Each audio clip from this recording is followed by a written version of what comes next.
Salut, c'est Transvert. Après avoir vu dernièrement les causes économiques de l'augmentation du transport, voici quelques facteurs politiques. Ces derniers incluront une partie législative. Pour que nous évitions de nous dissiper, cette vidéo se focalisera à l'échelle européenne. Voici le sommaire, donc dans un premier temps nous verrons les effets de l'espace Schengen et de l'accord de la CETA. En deuxième partie nous verrons les conséquences de l'euro et puis pour finir une partie politico-législative qui sera tenue comme l'exemple de l'article 2 de l'accord européen relatif au transport international de marchandises dangereuses par route. L'espace Schengen est créé en 1995 grâce à l'accord de Schengen. À l'heure où je parle, il y a 26 États membres, dont 22 qui appartiennent à l'Union Européenne. On peut lister l'Autriche, la Belgique, la République tchèque, le Danemark, l'Estonie, la Finlande, la France, l'Allemagne, la Grèce, la Hongrie, l'Italie, la Lettonie, la Lituanie, le Luxembourg, Malte, les Pays-Bas, la Pologne, le Portugal, la Slovaquie, la Slovénie, l'Espagne et la Suède. Et 4 qui font partie de l'AELE. Donc pour faire simple, c'est une organisation qui permet le libre-échange en dehors de l'Union Européenne. On retrouvera bien sûr la Suisse, le Liechtenstein, la Norvège et l'Islande. Cela dit, certains pays ne bénéficient pas de la totalité de leur territoire pour l'espace Schengen. On peut citer par exemple la France, avec Saint-Pierre-et-Miquelon, la Martinique, la Guadeloupe, Saint-Martin et Saint-Barthélemy, la Guyane, Mayotte, la Réunion, la Nouvelle-Calédonie, la Polynésie française, Wallis et Futuna, et pour finir, les terres australes et antarctiques françaises. La France n'est pas le seul pays ayant une exception, il y a aussi le Pays-Bas, c'est pour le cas par exemple de Saint-Martin qui est aussi une île partagée par ce pays, mais qui ne fait pas partie de l'espace Schengen. On retrouvera bien sûr ici, dans les mers de Caraïbes, Bonaire, Saint-Eustache, Saba, Aruba et Curaçao.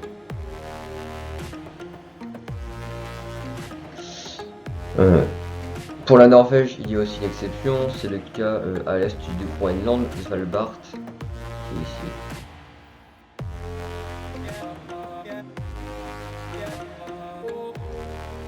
Le Danemark avec le Groenland et à l'est de l'Islande, les îles Féroé, qui se trouvent à peu près ici.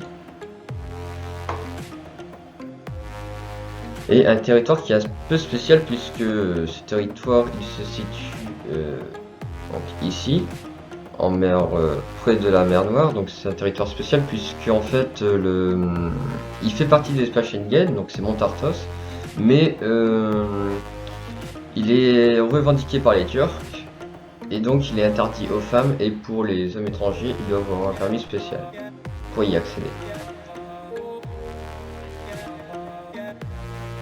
Il y a aussi des pays en Europe qui peuvent appliquer une partie du traité concernant l'espace Schengen, donc c'est le cas avec l'Opt-out qui a l'avantage de créer le libre-échange entre plusieurs territoires, donc, comme l'Irlande,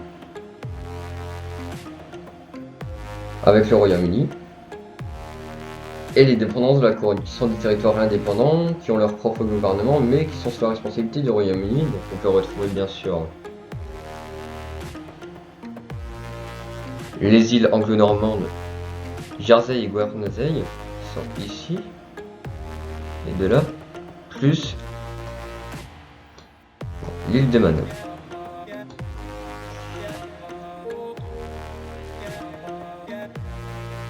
Certains territoires ont un régime un peu spécial, donc c'est un peu le cas des micro-États. Pour Andorre, pour y rentrer, il faut une carte d'identité ou un passeport, même s'il a encore de validité, normalement le passage à la frontière est réalisé. Donc pour Monaco, il ne fait pas officiellement partie de l'espace Schengen, mais l'union douanière entre la France et ce pays implique un libre-échange entre les deux pays. Et pour le Vatican et Saint-Marin, il y a des contrôles aléatoires. Attention, il ne faut pas confondre Saint-Martin, qui est une île des Caraïbes, celle qu'on a vue tout à l'heure, qui est partagée par la France et les Pays-Bas, et Saint-Marin, qui est une enclave dans l'Italie. Maintenant, Maintenant avoir vu les différents territoires concernés par cet espace, nous allons voir les changements.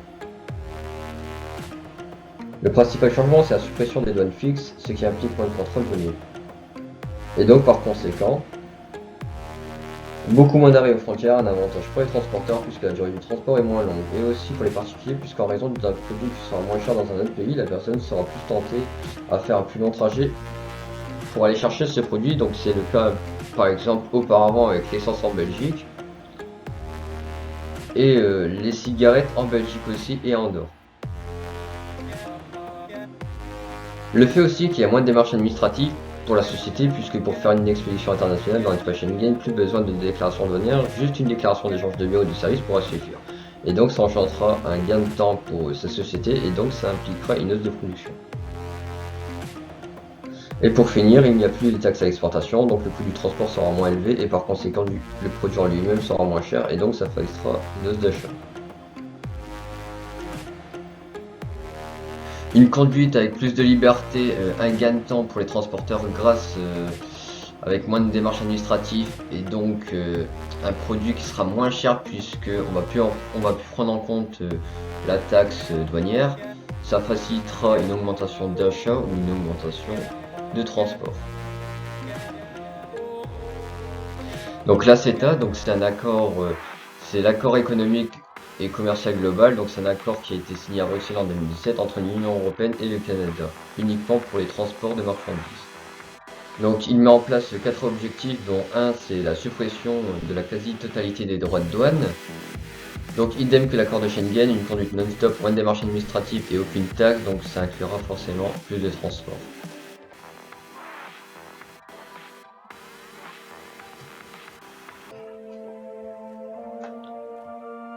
L'euro a été mis en place en 92 par l'intermédiaire du traité de Maastricht.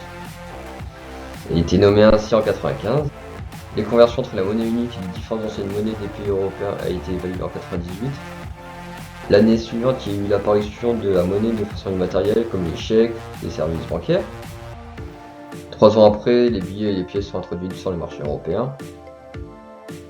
A noter toutefois que tous les pays actuels qui ont comme monnaie officielle l'euro ne l'ont pas eu en même temps, et il faut 2 mois de transition entre l'ancienne monnaie et la nouvelle. Quel pays ayant adopté l'euro? Il faut savoir que tous les membres de l'Union Européenne ne possèdent pas l'euro et qu'à contrario, certains pays en dehors de l'UE ont cette monnaie. Donc, dans l'Union Européenne, il y a l'Allemagne, l'Autriche, la Belgique, l'Espagne, la Finlande, la France, l'Irlande, l'Italie, le Luxembourg, les Pays-Bas, le Portugal, la Grèce, la Slovénie, le Chypre, Malte, la Slovaquie, l'Estonie, la Lettonie et la Lituanie.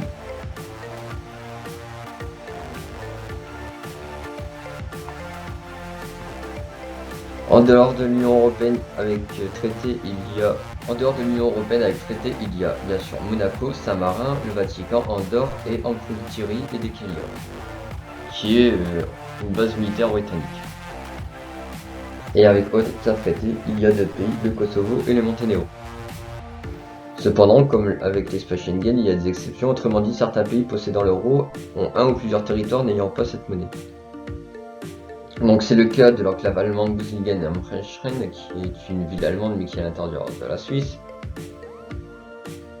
Aussi quelques archipels français comme la Nouvelle-Calédonie, la Polynésie française et Wallis-et-Futuna, qui d'ailleurs aussi ne fait pas partie de l'espace Schengen. Idem pour le cas de l'Allemagne, l'Italie a aussi une enclave qui se situe en Suisse et n'ayant pas l'euro. Quelques îles hollandaises n'ont pas l'euro, par exemple Aruba. Et pour finir, la Chypre du Nord n'a pas non plus cette monnaie. Donc on comprend que l'euro est avantageuse puisque c'est une monnaie unique. Et donc ça facilite les échanges internationaux et par conséquent, c'est tout simplement plus rapide d'acheter ou de vendre à l'étranger.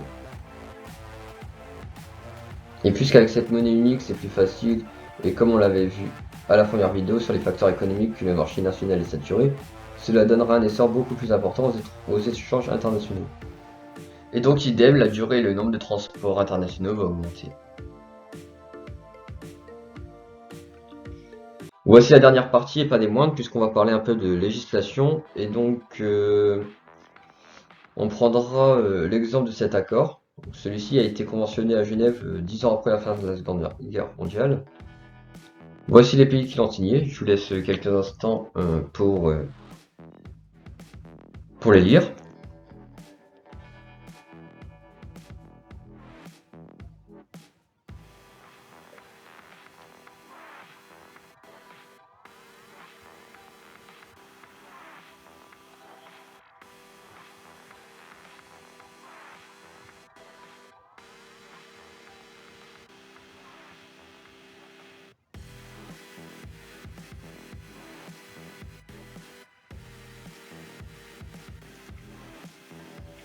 Il y a 15 articles, mais nous, celui qui va nous intéresser, c'est l'article 2. Cet article est divisé en 2 annexes, il y a 7 règlements pour le premier et 2 pour le second. Je vais vous expliquer les règlements, mais attention, ça sera un peu technique, donc si vous avez des questions, vous pouvez toujours les poser en espace commentaire, même sur la page Facebook. Donc les dispositions générales, ça permet d'identifier les différents acteurs, donc chargeurs, transporteurs, acheteurs, vendeurs, sous-traitants, etc. et explique le transport de marchandises internationales qui est interdit, sauf si l'annexe A et B sont bien respectés. Donc la classification, donc ça permet d'identifier le type de dangerosité de marchandises, si par exemple c'est du gaz, si c'est toxique, inflammable, radioactif, etc. Pour le troisième point, ça veut donc dire qu'il faut identifier la quantité de marchandises, même s'il en manque, et même s'il y a des produits de substitution, donc bien sûr en mentionnant le poids et le volume. Quatrième point, ça veut dire quel emballage et quelle citerne prendre. Si par exemple c'est un colis ou une cuve, et comme citerne, est-ce qu'on met un conteneur à l'extérieur ou si c'est une simple cuve, enfin pardon, une simple citerne. Cinquième point, si par exemple la procédure d'expédition c'est du groupage, c'est-à-dire si le transport prendra de la marchandise de plusieurs expéditeurs dans un seul entrepôt, qui réunit en fait la marchandise tout simplement. Ou si on va utiliser un autre moyen de transport, donc si c'est un bateau, un avion, etc. Le sixième point, ça va concerner les caractéristiques de l'emballage, sa matière, sa résistance. Septième point et dernier point de l'annexe A, ça va concerner en fait tout simplement si le produit est gerbable, c'est-à-dire si on peut mettre un colis au-dessus d'un autre colis lors du transport ou non. Ça permet aussi d'identifier des équipements, donc extincteurs, numéro d'étiquette des dangers, comment la marchandise, comment est mise la marchandise, si elle est à l'extérieur ou si elle est dans un conteneur fermé, qui a cherché la marchandise, etc. Pour l'annexe B, ça va concerner particulièrement le temps de conduite, qui va conduire, est-ce que des personnes vont se relayer, les équipements, cette fois-ci, pas pour le véhicule puisqu'on l'avait vu en annexe A, mais pour les conducteurs et pour les principaux acteurs, donc des gants, des lunettes, des chaussures de sécurité, des masques, et même les documents de transport. Et en dernier point, c'est tout ce qui concerne la construction, le constructeur et le contrôle technique des véhicules. Donc grâce à cette législation, cela détermine un seul et même espace qui est délimité en une seule réglementation. Donc cela applique moins d'adaptation des transporteurs internationaux, donc du coup il y aura un gain de temps et cela évitera beaucoup de pénalités et par conséquent ça facilitera le transport entre plusieurs pays. Et cette facilité, les transporteurs pourront faire plus de bénéfices, pourront faire plus de transport en gros. Donc là je vous dis à la prochaine pour la troisième vidéo qui portera sur l'augmentation du transport des facteurs démographiques.